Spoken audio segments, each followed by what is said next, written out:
relating to the changing of zoning of certain property from agricultural to R1 residential. The property in question is 22.171 acres more or less, located at 1516 Belmont Road in an unincorporated area of the county. Whereas the Fiscal Court of Bullitt County has considered the evidence of the public hearing held by the Joint Planning Commission and the recommendations of the commission, the information provided in the staff report of the Office of Bullitt County Planning and Zoning, and the testimony and evidence presented at the public hearing held by the Fiscal Court. And whereas the Fiscal Court concurs in and adopts the reasons of the Joint Planning Commission for the zoning change and approves and accepts the recommendations of the Planning Commission in this matter as set out in said minutes, and determines that the proposed zoning change is acceptable and should be approved. And now therefore be it ordained by the Fiscal Court, County of Bullitt, Commonwealth of Kentucky. Section 1, the above property located in the unincorporated area of Bullitt County and more particularly described in the minutes and records of the Planning Commission in docket number 2020Z-19 is hereby changed from agricultural to R1 residential. Section 2, this ordinance take effect upon passage and publication as required by law. Section 3, seeing section provision or process ordinance be declared unconstitutional or invalid for any reason by a court of competent jurisdiction, then the remainder of this ordinance shall not be affected and shall remain in full force and effect. Section 4, all ordinances or resolutions to the extent they are inconsistent herewith are hereby repealed. Given first reading at a regular meeting of the Bullitt County Fiscal Court on the first day of December 2020. Given second reading and voted upon a regular meeting of the Bullitt County Fiscal Court on the 5th day of January 2021. Thank I you, want to see Rob. my picture before I say. Yeah. Hey, Judge, on that one, I was reading, can you hear me? Yes, sir. Well, I was reading on there, it says specify all engineering specifications. On there. See, I these would people like are- it to say water drainage and stamped by the Division of Water and traffic study specified in that line. I don't know if we have to send it back or we can put it on there. John or Rob? You're not going to be able to add that on to this when the fiscal court had the first reading and had the public comment, and this has been advertised now for the vote. As far as what I think as Master Rahill is concerned about, there will be drainage that will have to be approved before the plat will ever be approved. That is a formality that Felicia at Planning and Zoning will take care of.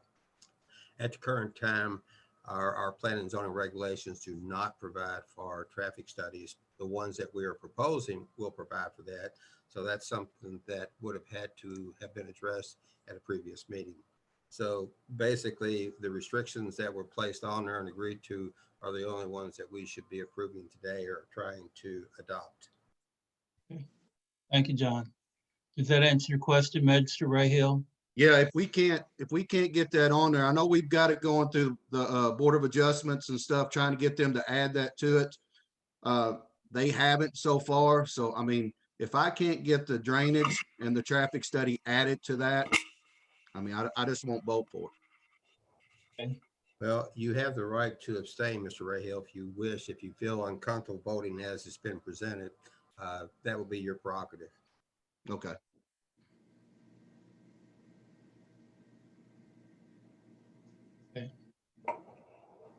Gentlemen, any other discussion? But I'm pretty much with Mr. Rahill on this.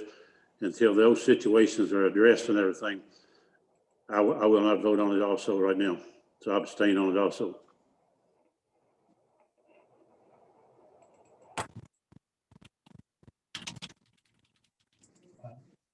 Okay.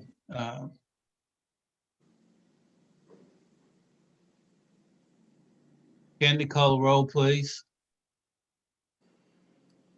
Judge Summers, Yes, with the recommendation of the planning and zoning and John's comments.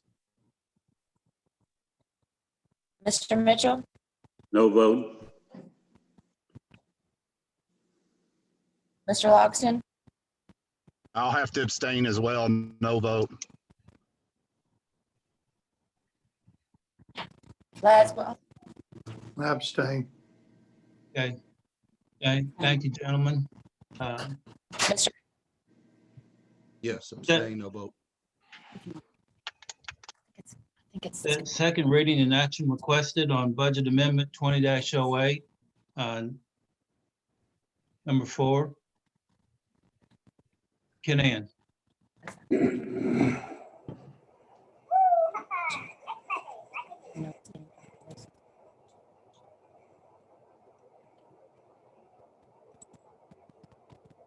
Thank you, though.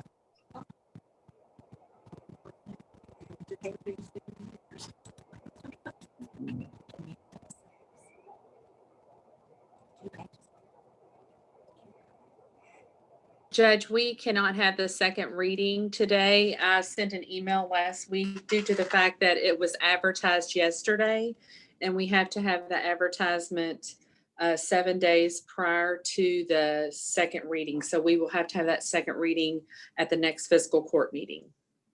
Okay, thank you. Thank you, Judge. Second reading of ordinance 20-19, reducing the insurance premium surcharge. Rob? Judge, he'll be right back with you. He's just had to step out of his office for 1 second. Okay. Hello, Rob. Hello, Judge. This is second reading on Commonwealth, Kentucky, Bullitt County Ordinance Number 20-19. An ordinance amending ordinance 20-02 and reaffirming and imposing a license fee on insurance companies, insurance premium surcharge, engaged in the business of insurance within Bullitt County. Whereas the General Assembly of the Commonwealth of Kentucky allows fiscal courts to impose license fees on insurance companies within their respective counties. Whereas the fiscal court of Bullitt County previously determined that the imposition of such fees, insurance premium surcharge, will further the health, safety, welfare, and convenience of the residents of this county. Now therefore be ordained by the fiscal court of County of Bullitt, Commonwealth of Kentucky as follows. Section 1, it's hereby imposed on each insurance company a license fee for the privilege of engaging in the business of insurance within Bullitt County, Kentucky for the fiscal year beginning July 1, 2022, and thereafter on a calendar year basis. Section 2, the license fee imposed on each insurance company which issues any insurance policy which is not a health or life insurance policy shall be 5% of the premium actually collected within each calendar quarter by reason of the issuance of such policies on the risks located within Bullitt County on those classes of business which such company is authorized to transact, less all premiums returned to policyholders.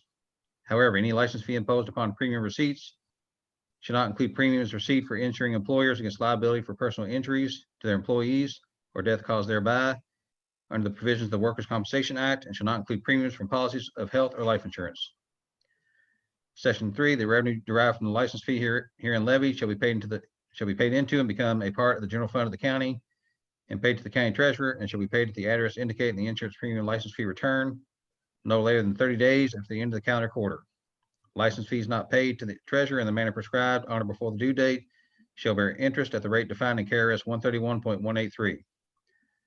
Section 4, every insurance company subject to the license fees imposed by this ordinance shall annually by March 30th furnish to the Bullitt County treasurer at the address indicated in the insurance premium license fee return a written breakdown of all collections in the preceding calendar year for the following categories of insurance: casualty, automobile, inland marine, fire, and all perils.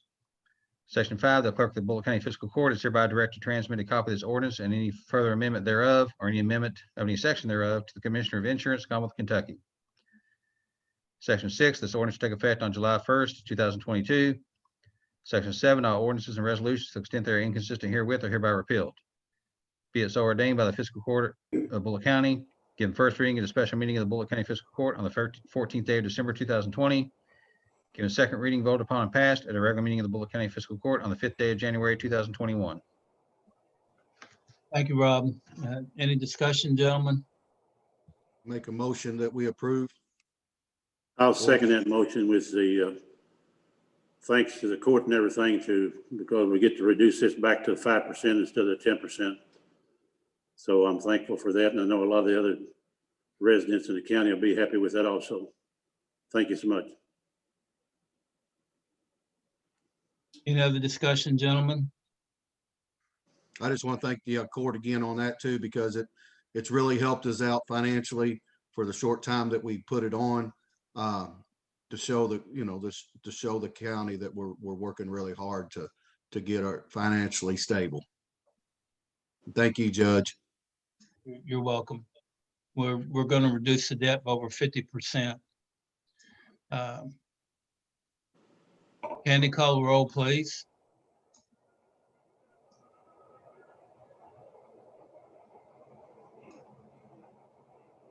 Mr. Loxton, Yes. Mr. Laswell, Yes. Mr. Rahal, Yes. Judge Summers, Yes. Mr. Mitchell. Yes. Motion carried. Under new business, we have the first reading and public hearing for zoning ordinance 20-01, John and Eric Belcher. Good morning. Felicia, This is Planning Commission docket 2020Z-21. The applicant is John and Erica Belcher. They're asking to rezone from R1 residential to B1 highway business located at 4223 Brooks Hill Road. It's 10.323 acres more or less, and the purpose is for storage of construction equipment used for applicants' construction business, J&E Trucking. The comprehensive plan shows agricultural, rural, residential. The Planning Commission held a public hearing on December 9th, 2020, and based upon that testimony at the public hearing, the Planning Commission finds that the requested zoning is not in agreement with the adopted comprehensive plan and sends an unfavorable recommendation to Bullitt County Fiscal Court. The opponents objected to the proposed zoning change on the following basis: safety of the roadway with the dump trucks, erratic driving, operation of business at all hours of the day and night, debris on roadway and destroying the roadway, currently operating illegally and has been issued several cease and desist orders from county offices and continue to operate, the loss of peace and quiet on their once silent neighborhood. So based on this testimony received at the public hearing, the Bullitt County Planning Commission recommends this request zoning change be denied. Thank you. you're welcome, Felicia. Rob, Yes, sir. This will be the first reading of Commonwealth Kentucky County of Bullitt, zoning ordinance number 21-01. An ordinance relating to the changing of zoning of certain property from R1 residential to B1 highway business. The property in question is 10.323 acres more or less, located at 4223 Brooks Hill Road in an unincorporated area of the county.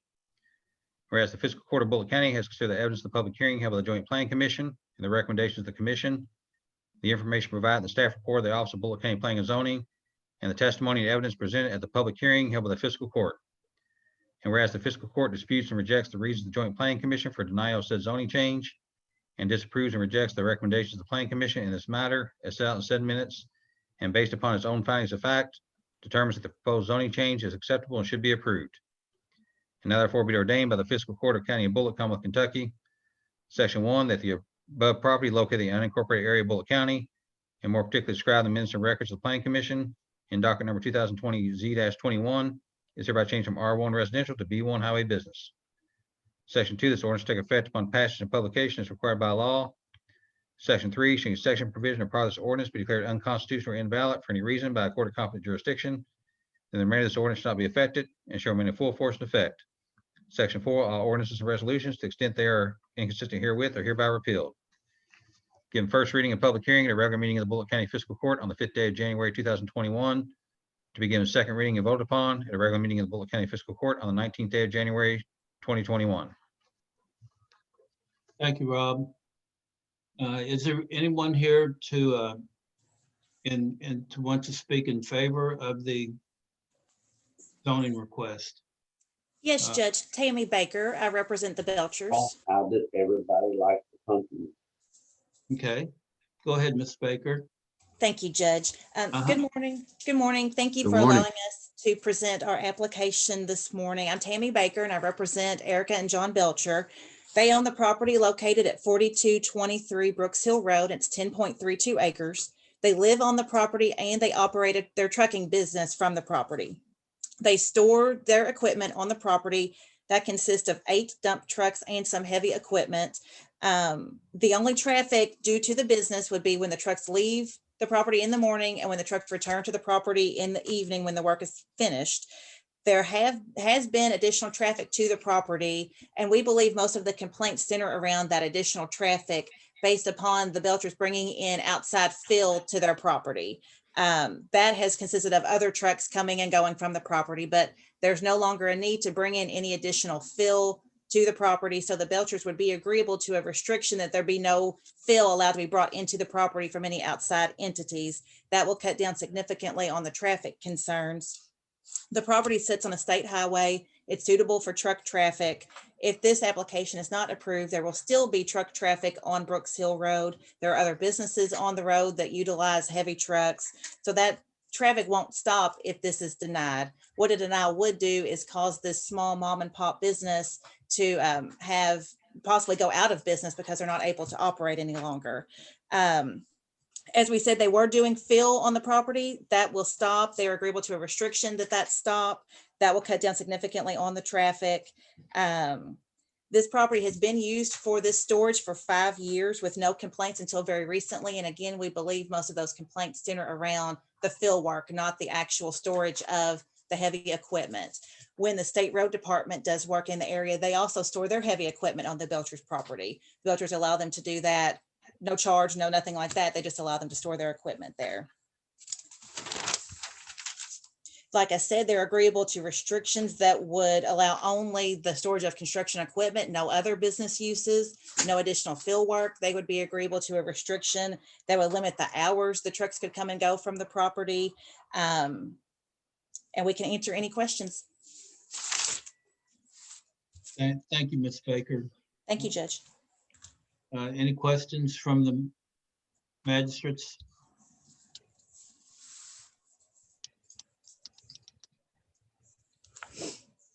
Was that information provided to the planning commission? Yes, Magistrate Logston, what I presented today was an abbreviated version of what was presented at the Planning Commission hearing.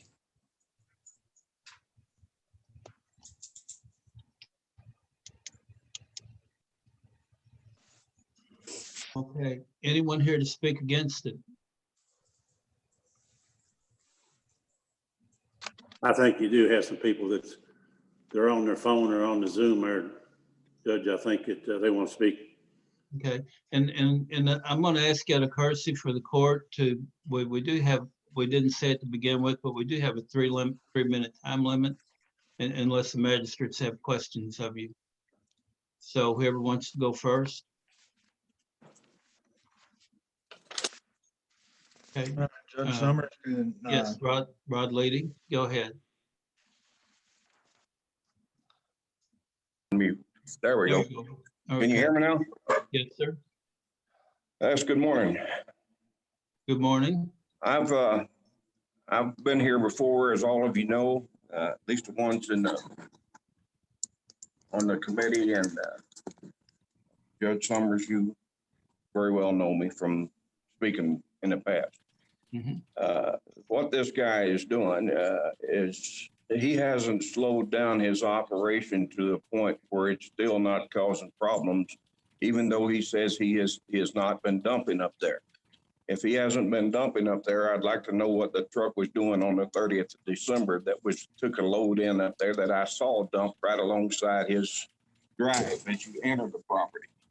But in any case, he could say what he wants to. His operation has done nothing but maybe slow down a little bit.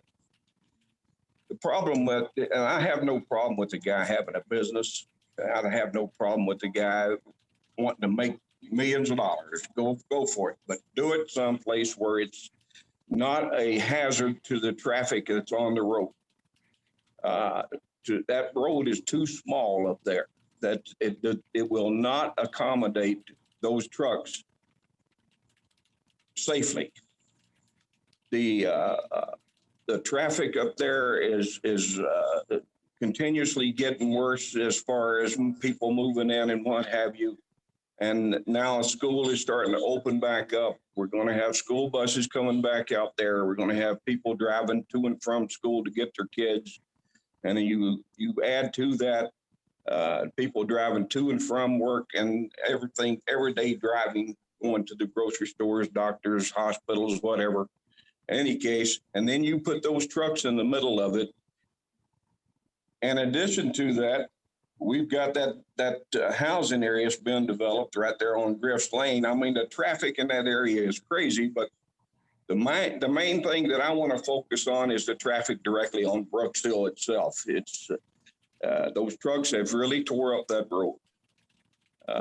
The last time that Mr. Belcher spoke at the first meeting that they had up there, he said that he didn't recognize anything that his trucks had done. Well, the only thing he needs to do is step out in his front yard and look directly across from his house, and he'll see plenty of damage, because that's where they had to put those support beams into the ground. And I'm talking railroad tracks. They had to punch them into the ground for the 9 days that they closed our road in July to keep the ground from sliding on over the hill where his trucks were turning into his property with those heavy loads on them, and then going back out to retrieve others. The road conditions up there are worse than you might imagine, especially for a road that was paved just this year, in May of this year. You got road slippage, you got roads breaking off, you got guardrails starting to lean over the hill and the curbs and so forth. It needs to stop, period. And in addition to Mr. Belcher, we've now had another one that started up there, and that's the Gollard Trucking Company. And they're starting to fill in just on land, basically joining or real close to joining Mr. Belcher's property. Now, supposedly they've got a permit where they're going to fill in just enough to build a house on, but they sure have brought a lot of dirt and rock and so forth in up there to do their filling. And it's a lot more than the 2 acres worth that they were supposed to, I think. So we need to not only try to, watch what Mr. Belcher is doing because of safety factors. Again, safety is my main concern. But we need to keep an eye on any other company that's wanting to come in there and start doing basically the same thing. And that's what I'm afraid. Thank you, Mr. Levy. That's your time, Mr. Levy. I guess I'm close to my 3 minutes. I thank you Yes, for sir. your time. I appreciate everybody taking the time to listen to me. I got 3 or 4 questions for him while he's still there and everything. Can you hear me all right? Sir? Can you still hear me? Yeah, let me turn my. I want to ask you. Yeah, I got you. All right, how many trucks in a day's time has been running up there dumping and everything before all this got started? At its peak, I would say it was easily in the hundreds. In the hundreds? Yeah, I would say easily. I mean, I've seen as many as 6 of them going in one direction at a time myself. I mean, that's what I've seen. I haven't tried to count all the trucks, but I know that there's been a continuous operation that runs basically from dusk to beyond, from dawn to beyond dusk, get way into the late nights. Are you saying everything from early morning till late at night? Are we talking about late at night, 8, 9, 10 o'clock, 12 o'clock? Late at night, 1 or 2 o'clock in the morning. Even up to 2 o'clock in the morning? Yes, sir. Okay. All right. Has there been any records or anything showing on any accidents or anything like that with any of these trucks? We've asked for and kind of got some feedback on accidents with the trucks and the school buses. Involving school buses is specifically what they asked for. We were given back 2 reports, but I can't say that they were on Belcher's trucks. They were dump trucks involved in accidents where they swiped a mirror on a school bus or what have you a couple of times. I think one of them might have had a minor impact with the bus, but I can't say that whose truck it was that was involved in the accident. Okay. Recently, there was a dump truck that was flipped over on its side down there at the bottom of Brooks Hill on 1020, just west. No, let me take that. It's just north of the railroad track intersection with Brooks Hill, probably 100 yards. And was this recently? Yes, sir. That was recent. Okay. And if you can go on to the Brooks neighborhood front porch site, they have a section in there. It's dedicated to people reporting incidents with the dump trucks specifically on Brooks Hill. And they have different pictures showing how they continuously cross over the yellow lines, how it's hard for them to pass each other. Occasionally you'll see one coming around with no headlights on it or only one headlight. They're actually just traffic violations that they aren't trying to correct, it seems like. Now I will say that the Goddard Trucking Company, it seems to have better drivers than what Belcher does. But in any case, they're still doing the same thing. One thing that they were doing, and they may still be doing it, is that they went to, when we started putting pressure on them about all the dumping and stuff up there, they started working off their CB radios.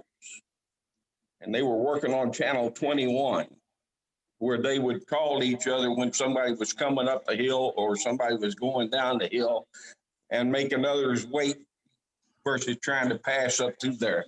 You might think that's a safety issue, but that's just the way they was trying to beat us on us saying anything or reporting anything about it. But they sure have a mouthful to say on that CB quite a bit about people up through there, residents up through Brooks Hill, and us not wanting their business to go. It's not their business we want them to go. It's the traffic created by their business. Okay. All right. That's the questions I had for right now. So thank you. And thank you, Mr. Lady. Yes, sir. Anyone else wants to speak against it? Yes, if I could have a few minutes, Judge. Yes, absolutely, Robert. My major concerns start off with the noise. For over 3 years, I've been complaining about the noise created by Mr. Belcher's property. I know his lawyer said it only started recently, but it was over 2 years ago when my wife and I spoke to Mr. Belcher personally, telling him it was a problem. That's when he stopped the major dumping between 10 at night and 4 in the morning. Up until then, he'd been running continuously all hours of the morning. The land between our properties is low ground. So even with the ordinances that are in place requiring a sound barrier wall around his property, that wall would be too low to stop the sound between our properties. Like I said, I hear every dump truck run in and out of there. I hear all the tailgates slamming. I hear all his heavy equipment moving around. And it's been a continuous problem for 3 years now. The next issue is about running his equipment up and down Brooks Hill Road. Now, KRS 189.222 paragraph 9 states that even the Secretary of Transportation Cabinet shall not authorize vehicles exceeding the following dimensions. Subparagraph A of that says a width of 102 inches, including the load. Now, most of his tracked vehicles that he hauls up and down that road exceed 9 feet width on their tracks. And I've done this by looking at the specs of similar vehicles. I've pulled up the maker's specifications. The tracks exceed 9 feet wide, which exceeds that width by 6 inches. Some of his vehicles go up to 10 to 11 feet wide, which if they're going down the road, that cuts out more than 25% of the oncoming lane that they have to hang into, forcing people off the road. As this goes along with that safety concern. I personally have been sent off the road to allow his trucks hauling his equipment up and down that road. The last thing I'd like to say is, like I've said, these complaints have not started recently, as his lawyer said. These complaints have been going on for well over 2 years. there was a petition that was started almost 2 years ago to get him to stop dumping. His lawyer at the planning commission meeting, the zoning and planning meeting, at one point said that the two issues did not go together, that allowing the trucks dumping and the zoning change were not connected. But then a few minutes later said, oh, she told him he could keep dumping until this zoning issue was settled. So what are we doing here? We can't have it both ways. He has been flagrantly violating the law ever since we put in that, we got the ordinance, the dumping ordinance pushed through. He has violated the cease and desist orders from the Planning and Zoning Commission and from code enforcement. And that's been documented. I've given you the pictures of him running the dump trucks in there. I see him dumping in there almost every day. I see the trucks going around. All right, most times they are empty, but I have seen him go back there and dump stuff with the trucks. I'm concerned for the safety and I'm tired from the noise. I ask you to not allow this zoning change. Well, thank you for your time. Thanks, Rob, and thanks for your, let's put it this way, your repeated comments at each of our meetings. Any questions for Rob? I'm good on my questions and everything. Okay, anyone else wants to speak against? I would like to speak. I'm with the Brooks Improvement Club. And where are you at on my screen here? What's your name? My name, I'm representing the Brooks Improvement Club LLC. My name is Lindsay. Lindsay? Uh-huh. Lindsay what? Help me here a Hammond. little bit. Okay, thank you, Lindsay. You're welcome. So I am here to speak on the behalf of the Brooks Improvement Club. We run out of the Brooks Ballpark. We have noticed a lot of dump truck traffic within the last several years. And it can be upwards of maybe over 100 dump trucks per day. Sometimes consecutively, you will see almost a brigade of dump trucks going up the road. It concerns me only because we have small children coming and going from the ballpark on a weekly basis during the summertime. I'm also concerned, obviously, about the school buses. There is a school right there, right as you exit the hill. One of my other concerns was we've already established that he has not abided by the cease and desist order. So that's already been established. We've established also in the other hearing that he was continuing to do that. And there is video proof of that. There is video proof on the Brooks Neighborhood Facebook page. If you guys would like to, try to get on that page, you will be approved. And you can kind of see some of the things that the community has been going on with this particular operation. I don't feel that it matches the comprehensive plan. It makes no sense. It damages the integrity of the health of the area. That's huge. And another issue is if they are allowed to store equipment and say it's already been said he's been storing state equipment up there. Whenever the state, I guess maybe works up there, I have no idea when that is occurring, but it's already been stated that he has allowed the state to store equipment on his property. So in the event that the state has, project that they need to do, then this just means more traffic up that hill so they can store their vehicles on his property. It's already been mentioned that he is already doing that. So he's already acting illegally within the bounds of the law, but in my opinion, by storing, he's already storing heavy equipment at his operation. Also, let's see, I believe it's unconstitutional. I believe that we have spoken, we have been very verbal and communicated the issues that have it came along from this dumping operation. We are worried about the pollution that it may cause to the ground. We don't know what type of a matter is being dumped up on that property. I believe the EPA has been called, but I don't believe that they have been sent out there. That's another issue. As far as the dumping goes, that's aside from the storing. We have been told several times that he's going to stop the operation, that he is going to stop dumping, to no avail. I mean, he has continuously dumped. And we were told several years ago that I'm just building a horse barn for my daughter and then I'm going to be done. Well, it's still occurring. Obviously, we're still having the same issue that we have for years. And I don't think people realize on the dumping in general, just if he comes up there to store his equipment, what if it's full and then he dumps it on his property? So it can still continue. It doesn't mean it's going to, but that kind of gives it an open door, in my opinion, to allow it to continue. So if it does continue, he's at the top of the hill. So if he is dumping an unnatural type matter onto the ground, then all that is going to go downhill and it will contaminate the creeks. People have cisterns up there. There are wildlife that drink out of those creeks.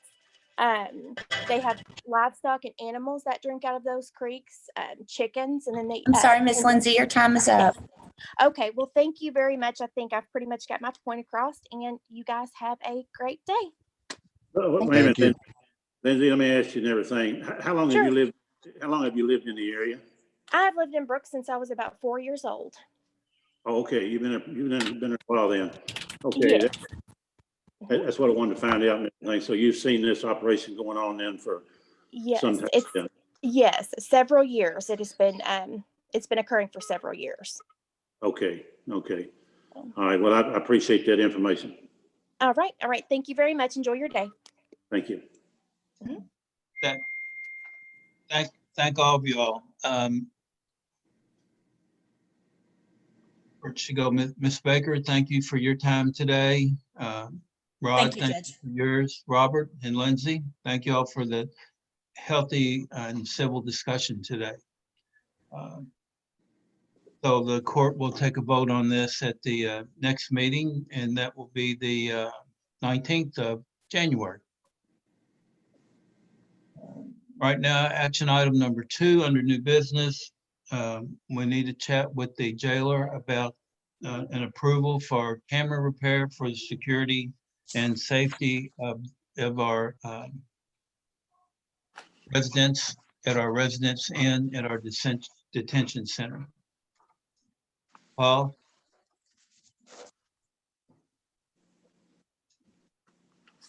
You get Paul on? There you go. Come on, Paul.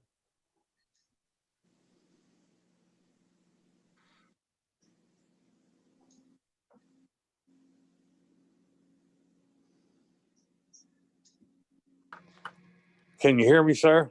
Yes, sir. We can hear you. Can the rest of the court hear Paul? Loud and clear. Got it. All right. Go ahead, Paul. Okay. In the last year and a half, our audio and video is about 20 years old, and it's been pieced, patched, and everything imaginable. And I've talked to numerous people, and I finally put it out for bid approximately a month ago, or maybe a little bit longer than that. And, they put newspaper 2 times a week for twice. And in any case, I only got one response back, and it was from a place called Advanced Systems Technology out of Evansville, Indiana. And I've dealt with a gentleman there before, Mr. Thompson. He is Thomas. He's helped us on some various things. And a year or so, whatever, I got bids actually from like almost $1,400,000, $500,000, $600,000. And anyway, I put this out for bid, and I only got the one bid, and it was from this Advanced Systems Technologies. And we're kind of in a pickle here. We do need to get this stuff fixed.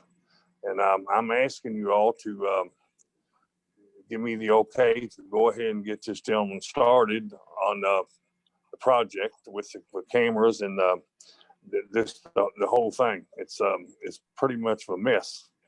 And I'm willing to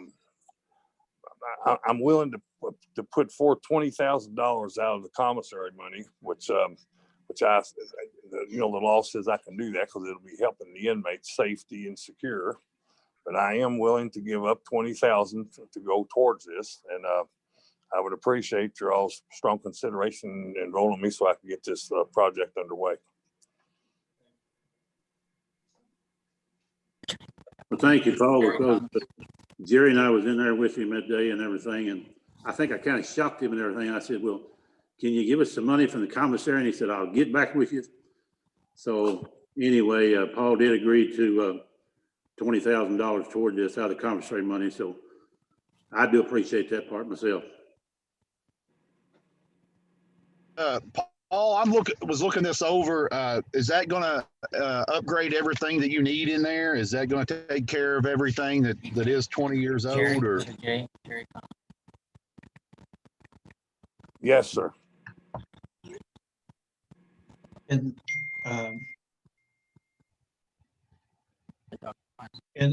what had, Paul, to be clear, what is the bottom line cost with this? And I know Mr. Thomas is here and he can speak to it as well if we have any questions of him.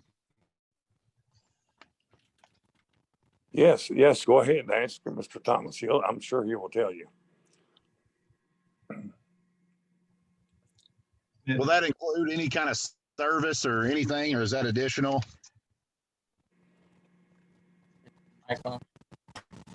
Can you hear Mr. Thomas? No. Not yet. He's right here. Okay, go Can you hear ahead. me? Yes, and hear you now. Yeah, the material comes with a 1-year warranty on material, and it's just a 30 days labor warranty. That's just to keep costs down. But the material will come with a 1-year warranty. A lot of the stuff, and Paul will know from experience, we offer free phone support, and a lot of the stuff I've worked with their maintenance personnel on existing equipment, and we're able to fix it over the phone. During normal business hours, like I said, there's no charge for phone support. So that's another reason we only offer 30 days. It just saves money. A little bit of history about us. It should have been included in the bid. Is we do a majority of the facilities in the state of Kentucky, and to provide references, etc. Okay. There is one thing that we didn't include in there that Paul, the jailer, and I talked about was the video after it's being recorded. We recommended they have a couple client computers set up at locations where people can pull the video, look at it and save it if needed, instead of having to go to the control room. We offered it on some jail computers, but it would work a lot better if they had dedicated computers where it's on its own network for a variety of reasons. And we thought we'd bring that up today. I don't know how many locations he's wanting it at. 2 to 4, I believe is what he said. Okay, let me ask you, can we drill down into the computers here for just a minute? Do they, to be dedicated, do they need terabyte, or how many terabytes, or how long a retention time before the storage would get full? And a recommendation for where the location would be. I'm assuming they would be in the detention center. Yeah, everything will be located locally. The DVRs in the actual control room will store all the video. You're going to get a minimum of 90 days. You can increase or decrease that, but I think we based it on about 90 days. You can go pull the footage and obviously take that video and burn it to another location or thumb drive, etc. Okay, and I guess where I sit with this is this: can our IT guy work with you and make this an add-on later, or for another presentation if it exceeds the $30,000 limit? Yeah, it would be. It's less than that. And like I say, he could even, your IT department, if you choose to, could provide the computers. We could give them the specs we recommend, and it'd just be a matter of our labor and software, which the software is already included in the package I've offered you now, so you wouldn't be charged for that. We would put it on some computers now. It's just computers that's already on your network. Right just there. get bandwidth issues and stuff when you're trying to bring video over stuff you're already doing in your jail. So the dedicated network, we just have the camera stuff on. It's the whole point behind it. Things work a little faster, a little better. So it'd be a minimal expense if you guys provide the computers. And like I said, the software is already included. It'd be a little bit of labor, but it'd be basically minimal or nothing if you guys provide the computers. Okay, thank you, Mr. Thomas. Any other questions from the members of the court? Yeah, I wanted to ask, he said only 30 days on the warranty and everything on the equipment. Is that what he said? Mr. Thomas, is that what you said? No, it's a year on the material. Equipment's got a 1-year warranty. What was the 30 days on? That's where that's our labor. Once we get to that point, again, the reason we do it is to try to keep costs down. Is if something's going to go wrong on our installation, it's going to happen before 30 days. Okay. And a lot of the issues they would have, IT man be able to take care of. I say, would our IT man be able to take care of that after 30 days? Yeah, their maintenance staff can take care of it. Even I've worked with the jail in the past on their control system and fire alarm and stuff. So we've already got a history together where, we'll try to fix stuff over the phone first. Okay, thank you, Mr. Thomas. No charge. Yeah. Thank you. Well, I think this is something we don't really gamble with. Obviously, safety, having security cameras at work and monitoring systems in the jail, the safety for for our own personnel and for the inmates, I think is critical. So I know that since I've been in office, that I do know that Paul has mentioned this as a jailer that having issues a time or two again. So I think it would be a good move to get this taken care of for the safety of everybody involved. And if Judge, if the money's there and Keith to make this happen, I'll make a motion that we approve this. But before I make that a motion, Judge, are you alluding to wanting to add that computer system into that right now from the beginning and go ahead and take care of that as well? I would like to do that. That way we don't have any, let's put it this way.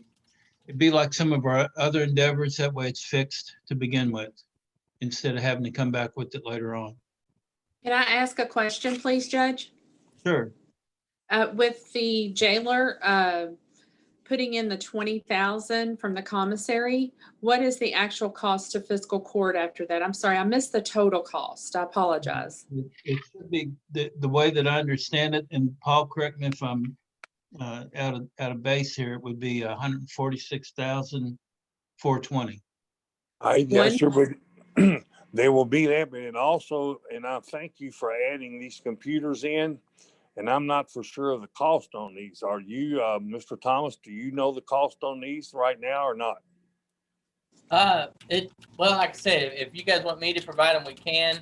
I would guess you're probably looking at about $1,500 to $1,800 per location. Right. So you're talking somewhere at the most, Paul, around at the most, if you have 4 of them, you got $10,000. If you got 2 of them, you got $3,600 to $4,000. Yes, let's do it. That's what I thank you, Judge, for that. Yes, let's do it. So, Kenny Ann, did that get your question answered on that? 146,420 plus the computers? And the computers would be an additional 4,000 approximately. 150. Yeah. So approximately 10,000, he said total, and that's a ballpark number, I assume. Right. And that is a ballpark depending on how many Paul does end up needing, whether it's 2 or 4. That's the way I heard the discussion with Mr. Thomas. Is that correct? Yes, Mr. sir. Thomas? Yeah, 4 would not exceed 10,000. 2 would not exceed 5,000. Yeah. I think so it would talk about the expense of this overall. If you have one incident in the jail and it's on camera, I think the liability, I mean, to me, it's just it's something that we got to find a way. Is there any way that any of that COVID money could be applied to this? We could probably apply some of it, Sean, if we have some left out of the usage of what we have targeted it for. Okay. And to help you a little bit, We have requested as KCO and County Judges Association for the state legislative body to come up with more funding for the detention centers, because they passed a law a couple of years ago that no more of them in the Commonwealth could be closed. So the detention centers and retirement the costs are going through the roof. So this is something that we do need. And this will also help us with our insurance with KCO, because we're in the process of starting a safety committee, Sean.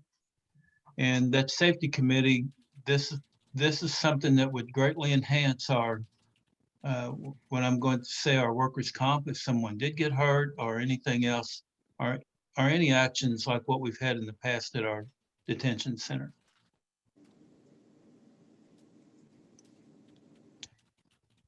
So, Judge, yeah. I've got just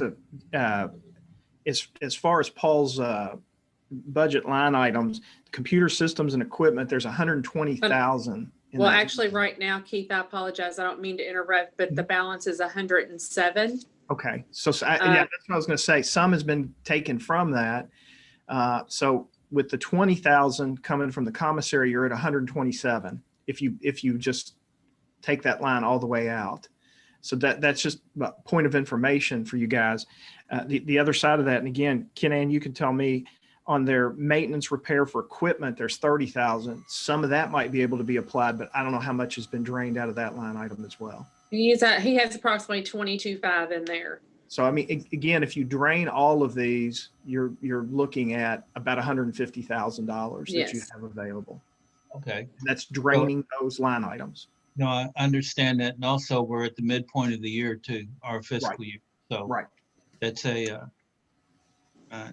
we run into a little bit of a problem and everything, just a little bit on that money and everything is, I know you say you agreed to it this morning when I was asking you and everything about the 20,000. If we got into a little bit of problem, could you help us out with just a few dollars more if we have to have it? Sir, are you a horse trader? Yes, sir. I'm really not for sure. I will have to do a little checking here and whatever, but I'm not going to say yes and I'm not going to say no. Okay. If you would try and everything, like I say, because we seem to be stretching dollars everywhere we go, but the number one issue with me is the safety of it and everything. And I do appreciate you offering the 20,000. And like I say, if you can give a little more, that would help us out even a little bit more if you can. Yeah, I do a lot of horse trading.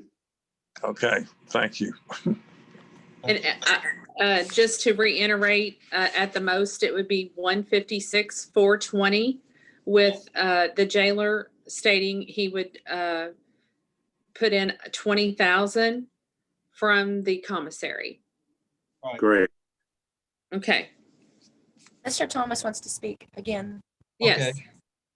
I'd like to offer too. I know a lot of times how when bills come due and that stuff can make a difference. If you guys, I would be willing to work with you guys too on, we have to spread this out, so much when we're done. And if it helps you guys a couple months down the road, for the remaining, I would be willing to work with you guys on something like that too. Yes, sir. We appreciate that, Mr. Thomas. Any other discussion? Yeah, Ken-Ann, could you repeat those numbers? I jotted them down, but I don't think that was right. I might have misunderstood you. Well, it seemed like with the purchase of the computers, they added an additional approximately 10,000, and that would be 156,420. And then the jailer said that he could add in an additional pay out 20,000 from the commissary. That would be a 136,420, the cost to fiscal court, at actually, which you had took that 10 out, so the quote was 166. Right. So if we added 10, it'd be 176, and then if he put 20 in, that would bring us back to 156. Correct. That's the way I understand it too, Mitch. I thought the total cost was 146,420, And then an additional 10,000 for computers would have made it 156,420. Yeah, that was under the consideration that he put 20 in, not take 20 off that. Oh, okay. I didn't know. That's why I asked what the total cost was for the project. Yeah. It's on the proposal. It shows 166. Still in court. I'm sorry. That's why I asked what the total cost was. I don't have any of that in front of me, sir. Okay. Yeah. Gotcha. Okay. So Okay. So 156 is our part. Okay. yes, 156. Bye-bye. Does that help us what Mr. Thomas talked about at all from a budgeting standpoint if we absorb that without spreading that out over a course of payments, or does that help at all? We can look at that, Sean. We do a budget review. We're going to have another one this Friday, and spreading it out would be an option, but also it's sort of like you pay as you go. We got to pay it regardless. So Yes. it is. I'm not saying it is what it is, Sean, but it's we can spread it out if necessary after we look at it Friday, and but if not, we just soon. This administration just likes to pay as we go. That way we know exactly where we're at. Can Ann and them two line items with his technology and his maintenance, what's that add up to? If you're speaking of the computer systems and equipment, 107, 650, 146, and maintenance and repair, 22,555. That's 130,206. But also, his retirement line item is only at 30% right now. So if we have to take a little bit from the retirement line item, we could do that as well. Right. Okay. So we're short, what, 34? I'm sorry. I wish I had that quote in front of me. Yes, Joey, that's about right. Yeah. One, okay. 156. With the line items that fit for this project, that's where we are. Now, again, as Ann said, can there be money transferred from the retirement side since we're only at 30% halfway through the year? Okay. Yes. All right. Awesome. As long as we got some money. Yeah, I think we're doing pretty good on managing the money, Joey. It's not. I think so. So. It's been really good because the judge, Keith, and myself have been having regular meetings. So that's really, really helped. That's awesome. Yes. All right, I'll make a motion that we go ahead and move forward with this project and move forward because safety is the biggest issue we're dealing with right here. So like I say, we could spend a whole lot more money than that if we didn't have these in there and something did happen. So, and with that being said and everything, I want to make a motion to go ahead and move forward. I'll second that. Got it. Go ahead. Okay. All right. We got a motion by First District Magistrate Mitchell, a second by Fourth District Magistrate Ray Hill, and a third by Second District Magistrate Logsdon to approve Paul's proposal for the new camera system or the improved camera repair at the detention center for 56 and change. Candy, call the roll, please. Real quick, Judge, does it need to say something about the 10,000 for the computers? No, well, I included it in there. They're still going. I included it in the total cost, Sean. They're still going on Zoom. Is that fine? That should have covered it under the motion. Yes. Okay. Fair enough. All right. Candy, call the roll, please. Mr. Laswell, Yes. Mr. Raheel, Yes.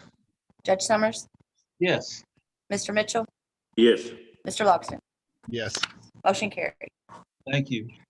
Number 3, approval of the Bullitt County Clerk's Office 2021 budget. Kevin, you have any comments? And thanks for being patient with us today. Glad to be here, Judge. Everyone should have received a copy of my budget, my order authorizing expenditures, and my annual order setting maximum amount of cap for deputies and assistants. The same thing we do every year. Did everybody get Yes, Yes. yeses up and down the pipe? yes. Okay. Would like to ask you all to approve my budget in whole, which covers the multi-page document. Also to approve the single-page document authorizing expenditures, which restates some values out of the budget in whole. And then to approve the 2021 annual order setting maximum amount for deputies and assistants, which is basically a restating of the order authorizing expenditures. It meets compliance because we're over 70,000 people. It's two documents that say basically identical thing, but one is, it's what the auditors look for because we're over 70,000 people. They also come back to the fiscal court minutes looking to verify that you all approved all three of these documents. So that's why I'm being very specific when I ask you to approve all three. Please. You need them in all one motion, or you want it separate? Yes, it can be in one motion. Candy, the only thing, if you can, or I'll get it to Sam, that it is inclusive of all three of these documents. All right, I'll put it in form of motion. Second. Yes. Who seconded that? I didn't hear the, Laswell, Joe. Joe did last vote. Thank you, Joe. Okay, we have a motion by First District Magistrate Mitchell, a second by Third District Magistrate Laswell to approve all three of the budget documents presented by the county clerk for approval. Any other discussion? Just ask Kevin if he's got any commissary money left. I don't think so. He spent it all Got on a the, Snickers bar in my pocket. I think he spent it all on the election, Joey. I hear you. All right. Okay. Thank you, Kevin. Candy, Thank you all. if you can call the roll, please. Sure. Mr. Raheel, Yes.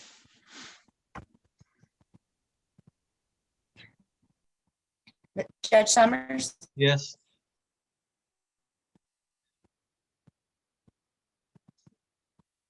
Mr. Mitchell, Yes, Mr. Luxton, Yes. Mr. Laxwell. Yes. Motion carried. Thank you. Thank you, gentlemen. And Kevin, we're going to skip number 4. Number 5, action requested to approve the memorandum of understanding between the Bullitt County Fiscal Court and the City of Hillview for the lease purchase of the enhanced radio system for our new dispatch center. Gentlemen, you have that in front of you. What the administrative body of Hillview has asked for was a payment plan. And it's right there. I'm pretty sure it's for 3 equal payments, starting with January 31 of this year. We're starting to collect our balance of the radio funds that are owed to us, which is close to about $600,000 between the different agencies. how much is with each one of those payments? There's shade over 20-something thousand apiece for the Okay. City of Hillview. All right.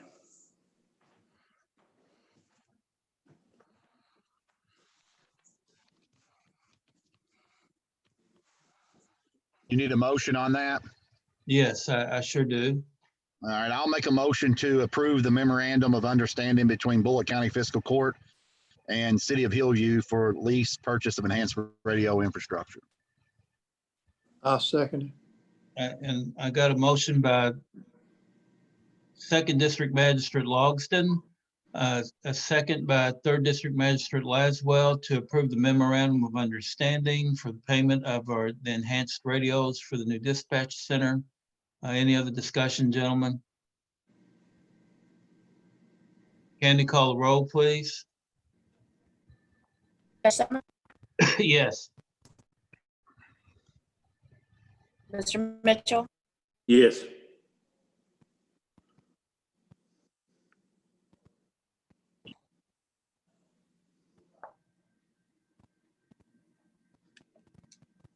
Andy, you're froze up.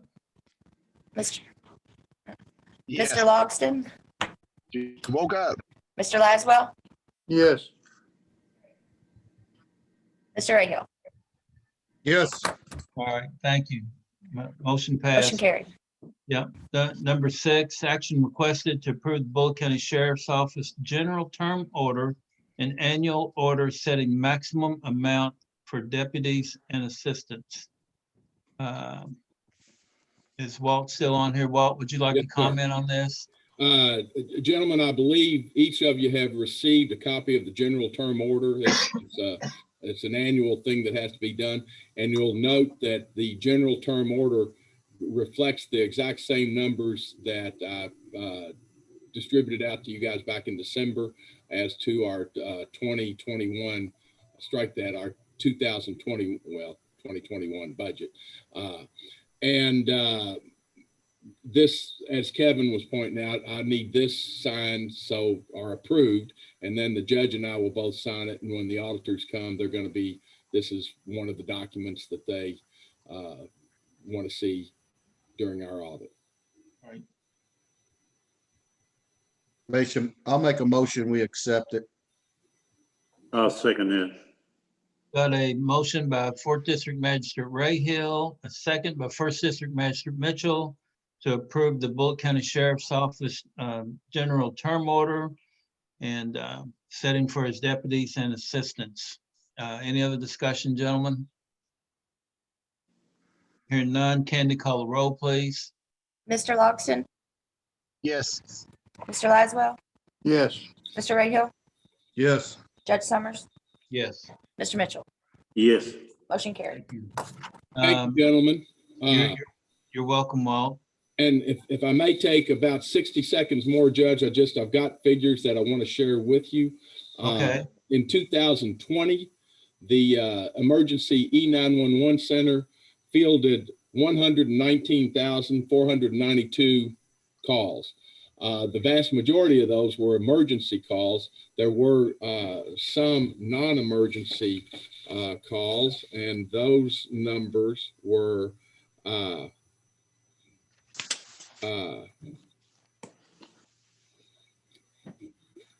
well, I don't have that. We had 2,686 hang-up calls, but of that number, police-wise, there were a total of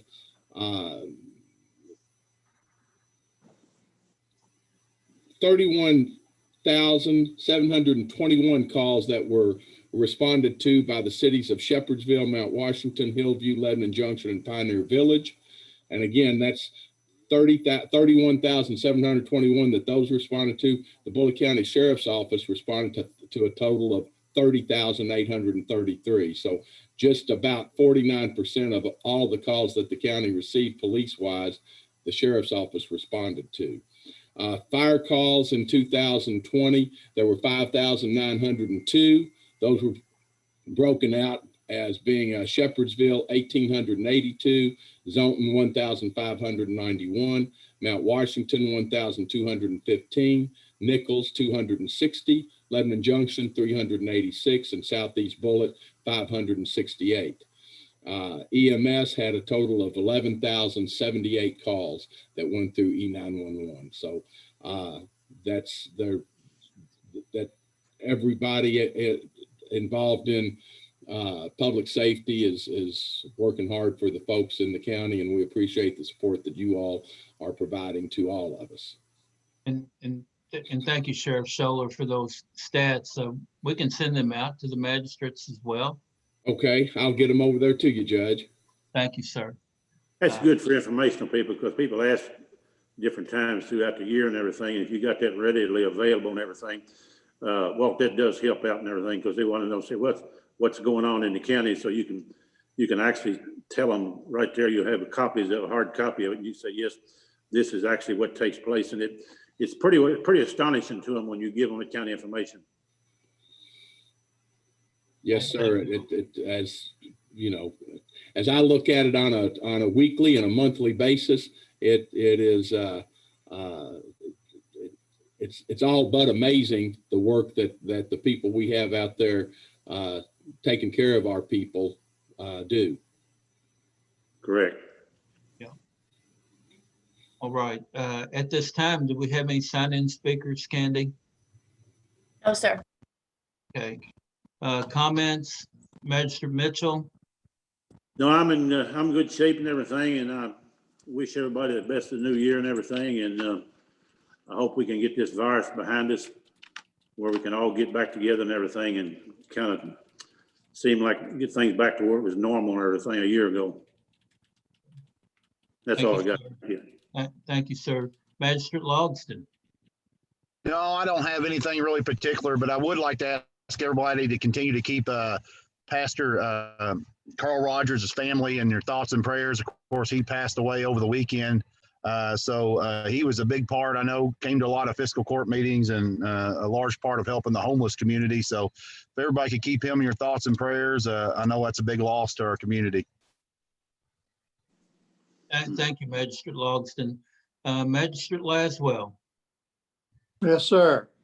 I've noticed that there was another item of business that's not on here, but we're going to approve the mutual aid agreement with Pioneer Village for the salt thing like we do every year. It's already, it's continuous according to the information that we have in front of us, Joe. Okay. Okay? All right. Yeah. Yeah. Thank you.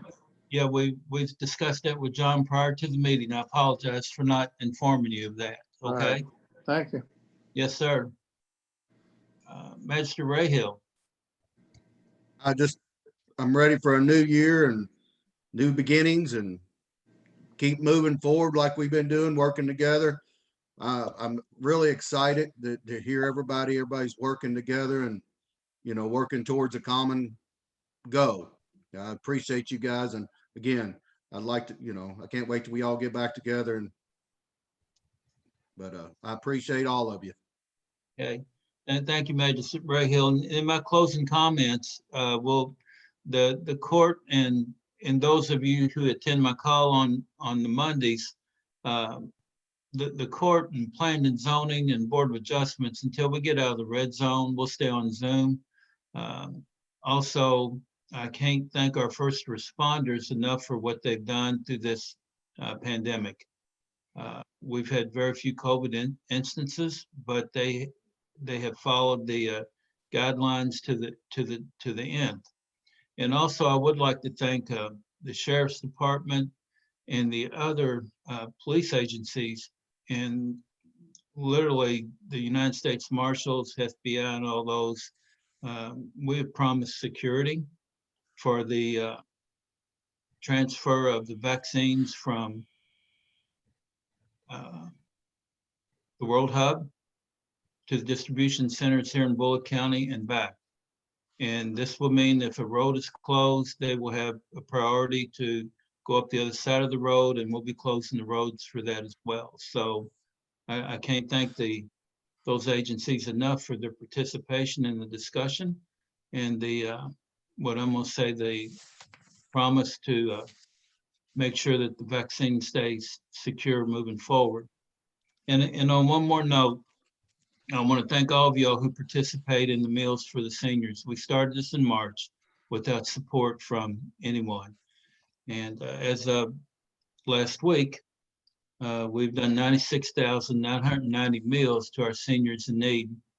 And we have made another request we have followed another COVID federal request for funding of close to $900,000. So we'll see how that goes if we're approved, but we will still continue to provide those meals to our seniors in need until they all get the vaccine. And we will get through this, and 2021 will be a great year for this community.